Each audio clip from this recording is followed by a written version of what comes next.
अस्सलाम वालेकुम।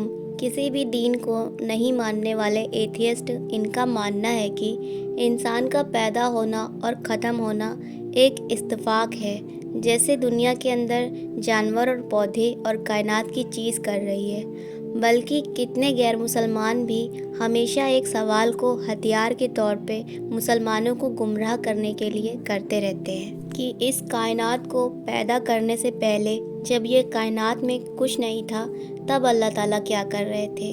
अब देखा जाए तो ये इंसानी सोचों को और दिमाग को हिला देने वाला एक ऐसा सवाल है जिससे इंसान खुद से इसका जवाब खोजने की कोशिश करेगा और आखिर में इसका ईमान मुसलसल कमज़ोर होने लगेगा, क्योंकि इसका दिमाग इसको खुद से इसका जवाब बना के देगा जो कि इस इंसान को बहका सकते हैं, गुमराह कर सकते हैं। लेकिन सिर्फ एक अल्फाज में या आसान अल्फाज में आपको ये बात समझाना चाहें तो इसका जवाब ये है कि वक्त खुद एक अल्लाह की बनाई हुई चीज़ है।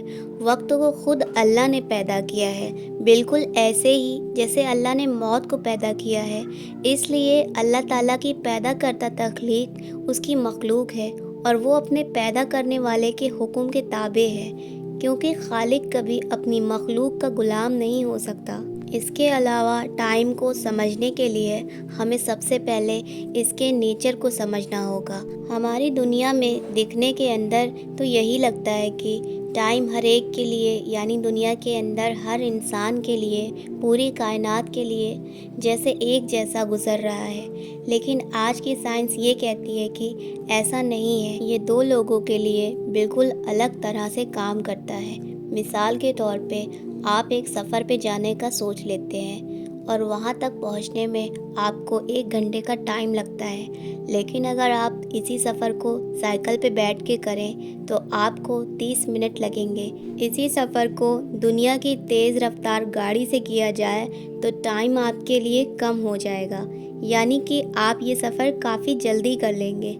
इसी तरह से आप ये सफ़र जहाज़ से करेंगे तो ये टाइम और भी कम हो जाएगा। और यही सीक्वेंस को बरकरार रखें तो दुनिया की सबसे तेज़ रफ्तार यानी स्पीड ऑफ लाइट से सफ़र करें तो आपके लिए पूरी तरह से ये टाइम रुक जाएगा और ये आपकी हरकत पर या आपके मोमेंट पर डिपेंड करता है। बिल्कुल इसी तरह से अगर आपकी स्पीड ऑफ लाइट से भी बढ़ जाए तो आपके लिए टाइम बिल्कुल भी मायने नहीं रखेगा।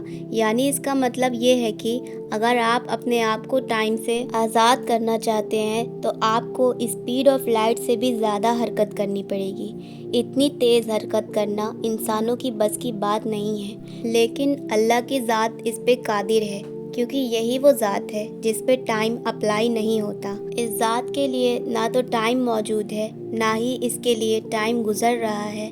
टाइम खुद अल्लाह का बनाया हुआ है, इस पे अल्लाह का पूरा तरह से कंट्रोल है। हम सिर्फ इंसान ही टाइम को महसूस करते हैं, क्योंकि इस टाइम ने हमें महदूद कर दिया है। और अगर ऐसा ना होता तो कोई भी इंसान कभी ना मरता, ना तो उम्र गुजरती। तो सवाल ये है कि बंदा अपने अमाल का हिसाब कब देता। इसलिए शुरू से लेके आखिर तक के, यानी अज़ल से लेके अबद तक के अल्फाज सिर्फ वक्त के लिए इस्तेमाल होते हैं और अल्लाह की ज़ात का ना तो कोई आगाज़ है और ना ही कोई इख्तिताम, क्योंकि आगाज़ और इख्तिताम ऐसी चीज़ का होता है जिसके लिए टाइम मौजूद हो। तो ये सवाल ही गलत हो जाता है कि अल्लाह इस कायनात के बनाने से पहले क्या कर रहे थे। इस कायनात के बनने से पहले टाइम जैसी कोई चीज़ ही नहीं थी। अब कई लोगों के अंदर ये सवाल पैदा हो सकता है कि अगर अल्लाह की ज़ात के लिए टाइम मौजूद ही नहीं है तो फिर अल्लाह ने कुरान में कई जगह पे टाइम का जिक्र सालों या दिनों में क्यों किया है। मिसाल के तौर पे अल्लाह ने इस कायनात को पैदा करने के हवाले से फरमाया कि अल्लाह ने ज़मीन और आसमान को 6 दिन में पैदा किया। इसका जवाब ये है कि ये इंसानों को हमारी अकल के मुताबिक समझाने के लिए है। तो आज की वीडियो से आपको कुछ नया जानने को मिला है तो इस वीडियो को लाइक कर दिएगा और मेरे चैनल को सब्सक्राइब कर दिएगा। अस्सलाम वालेकुम।